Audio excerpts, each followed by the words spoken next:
back to Toffee Blues, your source for all things Everton. I'm James Pendleton. I'm here to talk today.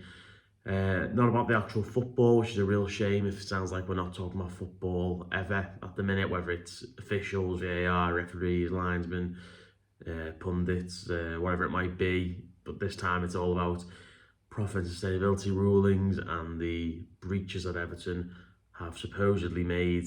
The second thing this season that we're having to discuss a huge issue like this. A report last night in The Athletic by David Ornstein didn't really have much meat on the bone, but he suggested that us and Nottingham Forest are set to be put to a commission to see whether they have breached profit and sustainability rulings. Obviously, Forest came up last season, signed about 400 players, spent an absolute ton on agents' fees, and there was rumours in the summer, I think, that there was problems with them. I think there were other teams like Wolves who were supposedly going to fall foul of these kind of rulings. And as I say, a report on The Athletic last night seems to suggest that Everton are going to, and Forest of course, are going to find out what's going to happen today on Monday. I think it's January 15th.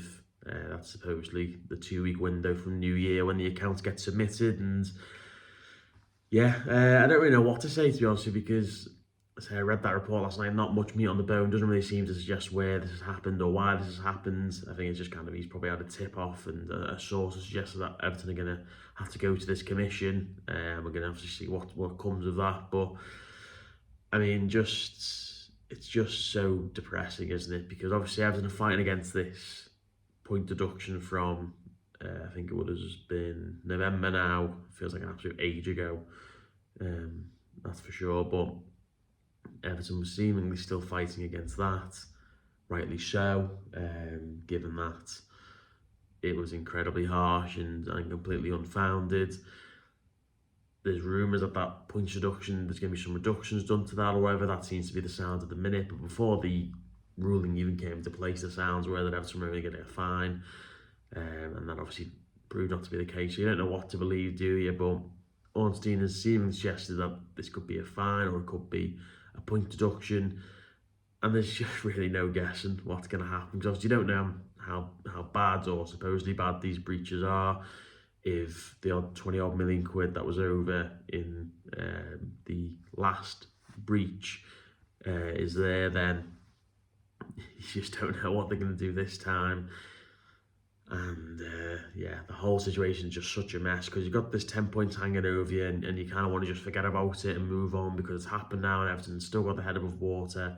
We should be much more comfortable in the league and we should be in mid-table now. We all know this, but we're not, and you are tempted to just say, forget about it. You know, I'd rather just them say right now you're not getting your points back, rather than have any full process of thinking, right, might get 4 points back, might get 5, might get 10, you never know.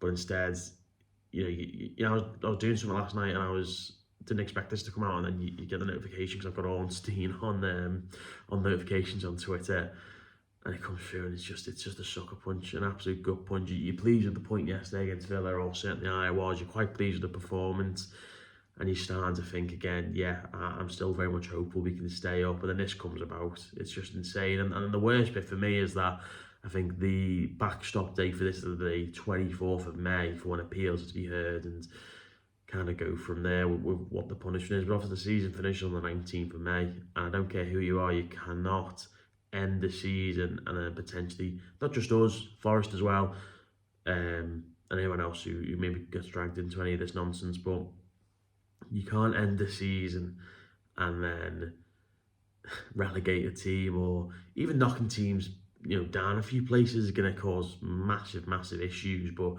if Everton, you know, really rally second half of the season and they say, right, you're going to get deducted another 10 points, because who knows, they're making up as they go along, so let's say we're going to get deducted another 10 points and we finish on 45 points this season, that'd be brilliant. To be a cracking second half of the season, to be fair. But Everton finish on 45 points, get deducted 10 points, Luton finish on 36 in 18th, and then Everton are relegated and get knocked down 4 places, and that's kind of all she wrote. If that happens, then yeah, it's absurd, isn't it? It really is. Obviously,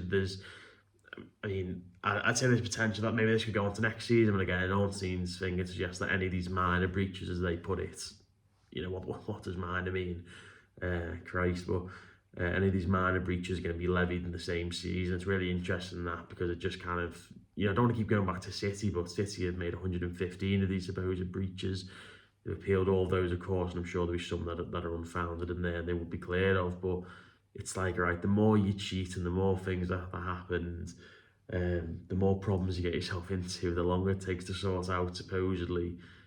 And you've got other clubs who are falling by the wayside potentially in the meantime. But because you've done so much of this nonsense, and because of all these rule changes and all the time that's going to pass, it's going to work in your benefit, I'm sure. And there's absolutely no way City or Chelsea or any of the other nonsensical clubs up there are going to end up in anywhere near as much trouble. I refuse to believe it. I have to see it to believe it myself, and I just can't get my head around it. But as I say, these are supposed to be levied in the same season. The integrity of the league, which is already shot to pieces anyway, will be absolutely knackered if we let a season finish and then us or Forest or anyone else are then moved around after the season's ended. And it's not just us, as I say, it's unfair for teams like Burnley and Luton and Sheffield United. I can't remember who else was down there. Sheffield United and Palace and Brentford, all these teams that are down there. I know some of those teams will get away from this and be out of this mess, but it's unfair to teams like that, particularly the bottom three, because their mindset goes from, right, well, we're cut adrift here. Oh, Everton's been deducted 10 points. How brilliant is that? Everton might get some of those points back, and then you're thinking, all right, I've got to go again now. And I know in football you should only worry about yourself, but when you're down there, it's just not fair. That's what it all comes to. And obviously things getting leaked out to people like Ornstein. It's always going to happen. It happens with everything, whether it's kit, whether it's transfers, all these things. I totally get it. That's football, and that's fine. I do understand that, but you sat here for the last, it's like 9 o'clock now. You sat here for the last 12 hours thinking what's going to happen. Like, how knackered are we? We still don't know, as when I'm speaking now. We don't know what's going to happen. So it's really tricky. And I sat at the match yesterday, and to be fair, obviously we didn't know this was going to happen today, but I sat at the match and I was just thinking, it's just grim. Because you just sat there and people talking about it before the game, still talking about the point and profit, and you're looking at the team on the pitch and you're thinking, it's been stripped of all its quality. You've got freebies in there, you've got a right back who's been here since the dawn of time, you've got the centre half you signed for 50 quid 5 years ago, and he's obviously turned into an incredible footballer. But it's just so depressing. And you just constantly think, when is this nonsense going to end? You just never know, do you? And you've got all the 777 stuff, you've got the other people supposedly coming in, you've got all the loans, the debt. It's just, football is just not particularly fun at the minute. Or Premier League football, should I say, is just not particularly fun at the minute. Other football is great, I'm sure. I love watching other football, but Premier League football at the minute is just winds you up to no end. And it's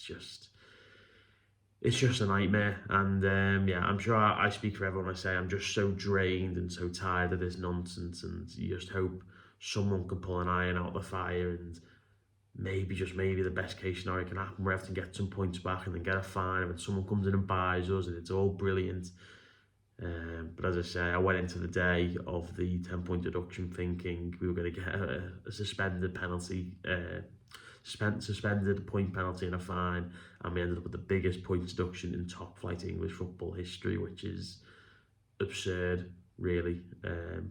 So yeah, let's see what happens then. Fingers crossed, Toffees. Obviously, hopefully everything will be okay. And as I used to always tell my dad, I used to always say to him, Dad, we're going to be absolutely fine. Even when I didn't believe it over the last couple of seasons, I'd always text him after we got beaten, say, we'll be fine. And we always were. So let's hope that can happen today. Let's hope that can happen today, I suppose, and hope it can happen in the long term. We can get to the stadium. We can just forget all these last few years as if they never happened. So thanks all very much for watching, and we'll see you next time. Up the Toffees.